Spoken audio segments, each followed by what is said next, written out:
Movie की शुरुआत में हम देखते हैं कि हंजो की वाइफ पौधे लगा रही होती है। तभी थोड़ी देर बाद वहाँ हंजो आ जाता है, जिससे हंजो की वाइफ हंजो से कहती है कि मुझे और पानी की जरूरत पड़ेगी, जिससे हंजो पानी लेने चला जाता है। तब तक हंजो का बच्चा रोने लगता है, जिससे हंजो की वाइफ अपने बच्चे को देखने जाती है, जिससे वह अपने बच्चे को चुप कराने लगती है। तब तक बिहान तथा उसके साथी बाहर लोगों पर हमला कर देते हैं, जिससे हंजो की वाइफ अपने छोटे बच्चे को छिपा देती है, फिर वहाँ से भागने लगती है। तभी उनके सामने बिहान आ जाता है और हंजो के बारे में पूछने लगता है। फिर बिहान अपनी बर्फ की शक्तियों से उन्हें मार देता है। उनकी आवाज सुनकर हंजो सब छोड़कर भागकर उनके पास आता है, जहां उसकी वाइफ और बेटा बर्फ में जमकर मर चुके होते हैं, जिससे हंजो रोने लगता है। तभी बिहान के साथी हंजो पर हमला करने के लिए नजदीक बढ़ते हैं, लेकिन हंजो उन्हें एक एक करके मारने लगता है। उन्हें मारने के बाद हंजो एक रस्सी में एक खंजर को बांधता है। फिर हंजो उस खंजर से उन सभी को धीरे धीरे मारने लगता है। उन सभी को मारने के बाद हंजो बिहान को ढूंढने लगता है। हंजो बिहान को ढूंढते हुए उसके पास पहुंच जाता है। हंजो के नजदीक पहुंचते ही बिहान हंजो से कहता है कि मैंने बहुत इंतजार किया है तुम्हारे वंश को खत्म करने के लिए, जिससे हंजो कहता है कि मैं कसम खाता हूँ कि मैं तुम्हें मार दूंगा। फिर उन दोनों में फाइट होने लगती है। इस फाइट में हंजो कमजोर पड़ने लगता है। फिर बिहान हंजो की छाती में खंजर मार देता है। फिर बिहान वहाँ से चला जाता है। थोड़ी देर बाद हंजो अपने बच्चे की चिल्लाने की आवाज सुनकर होश में आ जाता है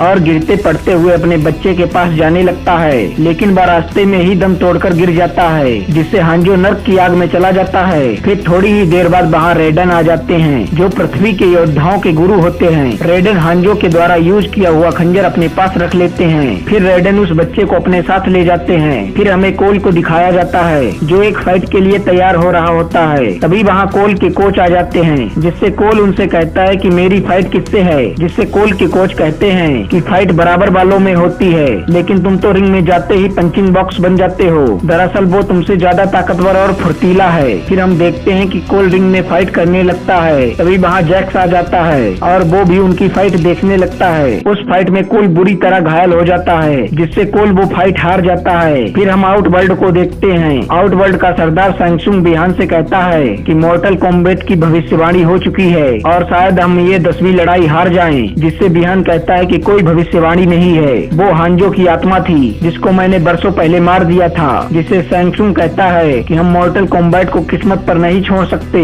इसलिए तुम जाओ और पृथ्वी के सभी योद्धाओं को खत्म कर दो। यदि कोई योद्धा ही नहीं रहेगा तो हम ये लड़ाई लड़े बिना ही जीत जाएंगे। इधर कोल अपने घाव साफ कर रहा होता है। तभी अचानक उसे हांजो की एक झलक दिखाई देती है, जिससे कोल घबरा जाता है और वहाँ से बाहर निकल आता है। बाहर आकर कोल अपनी बेटी से बातें करने लगता है। तभी वहाँ जैक्स आ जाता है। जैक्स कोल की फाइट की तारीफ करता है और कहता है कि जो ड्रैगन का टैटू है वो मुझे बहुत अच्छा लगा। तभी कोल की बेटी कहती है ये बर्थ मार्क है, जिससे कोल अपना ड्रैगन का टैटू जैक्स को दिखाता है। इसके बाद कोल अपनी फैमिली को खाने पर ले जाता है, लेकिन जैक्स भी उनका पीछा कर रहा होता है। तभी वहाँ बर्फ गिरने लगती है, जिससे कोल की वाइफ कहती है कि इस समय तो बर्फ नहीं गिरती है। तभी वहाँ सब कुछ बर्फ से जमने लगता है। फिर बिहान सब पर बर्फ से हमला कर देता है, जिससे जैक्स जल्दी से कोल और उसकी फैमिली को गाड़ी में बिठा लेता है। फिर वे लोग वहाँ से जाने लगते हैं। फिर जैक्स कोल को बताता है कि वो जो कुछ भी है इस ड्रैगन के निशान की वजह से हमारे पीछे पड़ा है। जैक्स का वैसा ही निशान देखकर कोल भी काफी हैरान होता है। फिर जैक्स बताता है कि ये कोई बर्थ मार्क नहीं है, इसका मतलब है कि तुम्हें जंग के लिए चुना गया है। तभी उनके आगे बिहान आ जाता है, जिससे जैक्स कोल से कहता है कि ये कार ले जाकर अपनी फैमिली को किसी सुरक्षित स्थान पर ले जाओ और उसके बाद तुम्हें सोनिया से मिलना होगा। कोल अपनी फैमिली को लेकर वहाँ से चला जाता है। जैक्स बिहान को ढूंढते हुए एक बिल्डिंग में पहुंच जाता है, जहां बिहान जैक्स पर हमला कर देता है, जिससे उन दोनों में फाइट होने लगती है। फिर बिहान जैक्स के दोनों हाथों को जमा कर फोड़ देता है। फिर बिहान जैक्स को बिल्डिंग के नीचे फेंक देता है। तब तक कोल अपनी फैमिली को लेकर घर आ जाता है। फिर कोल अपनी वाइफ को समझाता है और कहता है कि मुझे जाना ही पड़ेगा, क्योंकि वो निशान वाले लोगों को मार रहा है। यदि मैं नहीं गया तो शायद वो तुम दोनों को भी मार दे। फिर हम मलीना को देखते हैं। वो सैमसंग को बताती है कि बिहान ने एक पृथ्वी के योद्धा को मार दिया है और दूसरा भाग निकला है। सैमसंग कहता है कि जाओ और बिहान से कह दो कि अब दोगुनी कोशिश करे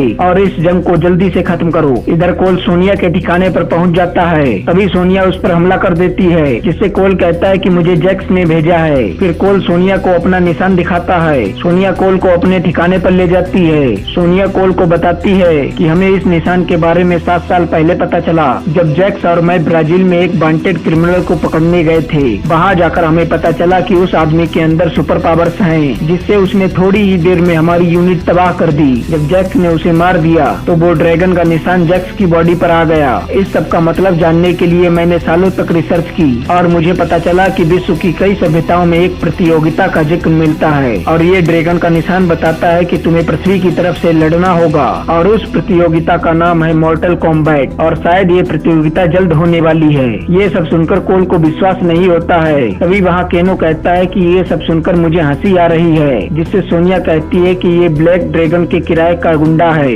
जो ड्रग्स सप्लाई करता है। तभी वहाँ एक अदृश्य जानवर उन लोगों पर हमला कर देता है, जिससे वे लोग भी उस पर हमला करने लगते हैं। तब तक केनो भी जंजीरों से आजाद हो जाता है। फिर केनो भी उस जानवर पर हमला करने लगता है। फिर सोनिया उस जानवर की छाती में खंजर घोंप देती है, जिससे केनो उस खंजर से उसकी छाती पर चीरा मारकर उस जानवर का दिल बाहर निकाल लेता है, जिससे उस जानवर की मौत हो जाती है। इसके बाद केनो बियर पीने लगता है और कहता है कि तुम दोनों शायद रेडन टेम्पल जाना चाहते हो, जिससे सोनिया कहती है कि क्या तुम जानते हो कि रेडन टेम्पल कहाँ है। ऐसा कहा जाता है कि रेडन टेम्पल में ही मॉर्टल कॉम्बैट के लिए योद्धाओं को तैयार किया जाता है, इसलिए उस टेम्पल का पता कोई नहीं जानता। जिससे केनो कहता है कि ऐसा तुझे लगता है क्योंकि मैं वहाँ हथियार सप्लाई करता था, लेकिन एक दिन गाँव वालों ने मुझे पकड़ लिया और मुझे वहाँ से बाहर निकाल दिया। जिससे सोनिया उस टेम्पल का पता पूछती है, लेकिन केनो उसे बताने के लिए साफ मना कर देता है। फिर केनो वहाँ से जाने लगता है, जिससे सोनिया कहती है यदि हमें वहाँ ले चलो तो मैं तुम्हें 2 करोड़ रुपए दूंगी, जिससे केनो मान जाता है। फिर वे तीनों रेडन टेम्पल जाने लगते हैं। रास्ते में केनो सोनिया को लड़ने के लिए भड़काता है, जिससे सोनिया और केनो में फाइट होने लगती है, जिसमें केनो हार जाता है। फिर वे लोग आगे बढ़ते हैं। रास्ते में उन्हें लेने के लिए लू कैंग आता है, लेकिन केनो उस पर हमला करने के लिए आगे बढ़ता है, जिससे लू कैंग अपनी आग की शक्तियों से केनो को दूर फेंक देता है। फिर लू कैंग कहता है कि मैं तुम्हारा कोई दुश्मन नहीं हूँ,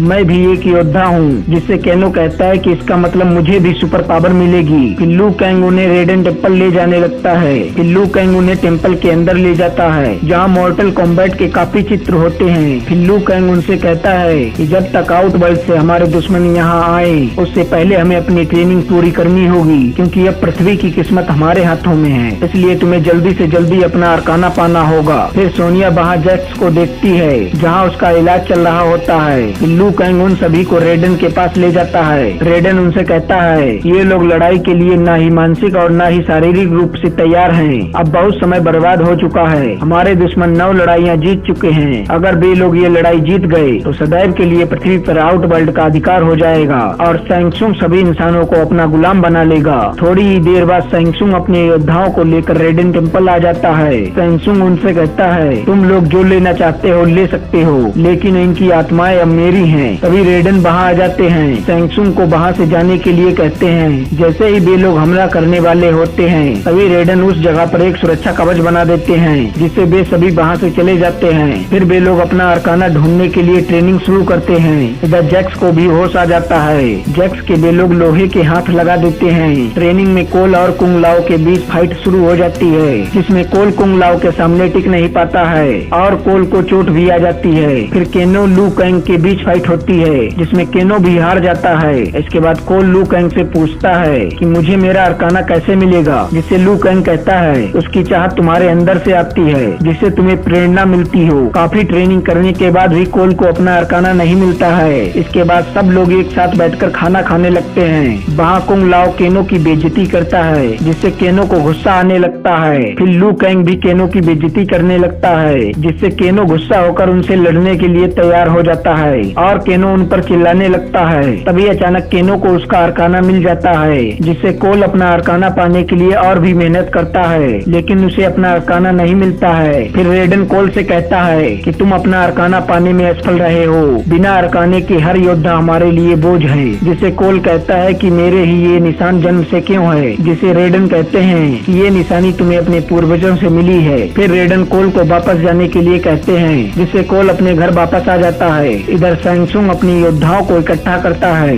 और उनसे कहता है कि यदि तुम लोग चाहते हो पृथ्वी हमारे कब्जे में हो तो हमें उन पर अभी वार करना होगा, लेकिन मंदिर में जाने के लिए हमें सबसे पहले वहाँ का सुरक्षा कवच तोड़ना पड़ेगा। जिससे कबाल कहता है कि उस मंदिर में एक केनो नाम का आदमी है जो हमारी मदद कर सकता है। फिर हम देखते हैं कि कबाल केनो से मिलने आता है। कबाल केनो को अपने साथ लड़ने के लिए कहता है और कहता है कि यदि तुम हमारे हमारे साथ मिलकर लड़ोगे तो तुम्हें इतने पैसे मिलेंगे जितने तुमने अपने सपने में भी नहीं सोचे होंगे। जिससे केनो मान जाता है। इधर कोल के घर के बाहर कुछ आवाज आती है, जिससे कोल उसे देखने के लिए बाहर आता है। तब तक केनो उस छड़ी को तोड़कर मंदिर का सुरक्षा कवच हटा देता है, जिससे सैंगसुंग तथा उसके सभी योद्धा मंदिर में आ जाते हैं। इधर कोल पर एक राक्षस हमला कर देता है, जिससे कोल उस राक्षस से बचने के लिए इधर उधर भागने लगता है। इधर वे लोग मंदिर के योद्धाओं पर भी हमला कर देते हैं। केनो सोनिया पर एक पत्थर गिरा देता है, जिससे सोनिया फंस जाती है। फिर एक परी कुंग लाओ पर हमला करती है, लेकिन कुंग लाओ उसे अपनी शक्तियों से उसे बीच से काट देता है। इधर वो राक्षस कोल को पकड़ लेता है और उसे मारने वाला ही होता है। तभी कोल की वाइफ उस राक्षस पर कुल्हाड़ी से हमला करती है, जिससे वो राक्षस कोल को छोड़कर उसकी वाइफ और बेटी पर हमला करने लगता है। तभी उसी समय कोल को अपना अरकाना मिल जाता है, जिससे कोल भी उस राक्षस पर हमला करने लगता है, जिससे दोनों में फाइट होने लगती है। फिर कोल अपने हथियार से उस राक्षस को काट कर मार देता है। इधर जैक्स सोनिया को निकालने के लिए उस पत्थर को हटाने की कोशिश करने लगता है। तभी जैक्स को भी उसे अपना अरकाना मिल जाता है। तभी वहाँ रेडन आ जाते हैं। रेडन अपनी शक्तियों से कोल को फिर वापस बुलाते हैं, जिससे कोल भी वहाँ आ जाता है। वे सभी वहाँ से जाने लगते हैं। तभी बिहान उन पर हमला कर देता है, जिससे सैंगसुंग कुंग लाओ को पकड़ लेता है और उसकी आत्मा को छीन लेता है। रेडन बाकी बचे योद्धाओं को अपनी शक्तियों से एक सुरक्षित स्थान पर ले जाते हैं। कोल उन सभी से कहता है, हम ऐसे हार नहीं मान सकते, हमें लड़ना होगा। जिससे रेडन कोल को एक खंजर देते हैं और कहते हैं कि इस खंजर पर तुम्हारे पूर्वज हांजो का खून है, यदि तुम इसका इस्तेमाल करोगे तो उनकी आत्मा तुम्हारे साथ लड़ेगी। फिर वे लोग प्लान बनाकर अलग अलग लड़ने जाते हैं। रेको से जैक्स लड़ने जाता है, सोनिया केनो से लड़ने जाती है, कोल और लू कैंग मलीना और कबाल से लड़ने जाते हैं। फिर उन सभी में फाइट होने लगती है। जैक्स रेको को फाइट में मार देता है। केनो और सोनिया में फाइट होने लगती है। सोनिया केनो की आंख पर एसीटोन की बोतल मार देती है, जिससे उसकी आंख से लेजर निकलना बंद हो जाता है। काफी फाइट करने के बाद सोनिया केनो को मार देती है, जिससे वो ड्रैगन का निशान सोनिया पर आ जाता है और सोनिया को उसे अपना अरकाना भी मिल जाता है। लू कैंग भी कबाल पर भारी पड़ने लगता है। फिर लू कैंग ड्रैगन की आग से कबाल को जला देता है, जिससे उसकी मौत हो जाती है। फिर मलीना कोल पर हमला करती है। तभी वहाँ सोनिया आ जाती है और मलीना को मार देती है। इधर कोल की फैमिली सुरक्षित स्थान पर जाने के लिए पैकिंग कर रही होती है। तभी वहाँ बिहान आ जाता है और कोल की फैमिली को किडनैप कर लेता है। जब ये बात बिहान कोल को बताता है, जिससे कोल अकेले ही बिहान से लड़ने पहुँच जाता है, जिससे बिहान कोल पर हमला करने लगता है, जिससे कोल उस खंजर को इस्तेमाल करता है। खंजर पर कोल का खून लग जाने से हांजो नर्क की आग से वापस आ जाता है और बिहान पर हमला करने लगता है। फिर बिहान और हांजो में फाइट होने लगती है। इधर कोल अपनी फैमिली को बर्फ से निकालने की कोशिश करने लगता है। फिर हांजो और कोल दोनों मिलकर बिहान पर हमला करने लगते हैं, जिससे वे दोनों बिहान पर भारी पड़ने लगते हैं, जिससे बिहान बहुत घायल हो जाता है। फिर हांजो बिहान को नर्क की आग में जलाकर मार देता है। इसके बाद हांजो वहाँ से चला जाता है। फिर रेडन और कोल के साथी वहाँ आ जाते हैं। थोड़ी देर बाद वहाँ सैंगसुंग आ जाता है और रेडन से कहता है कि मैं फिर वापस आऊंगा। फिर सैंगसुंग अपनी शक्तियों से अपनी योद्धाओं की बॉडी अपने साथ ले जाता है। फिर वे लोग अपने अपने घर आ जाते हैं और मूवी यहीं पर समाप्त हो जाती है।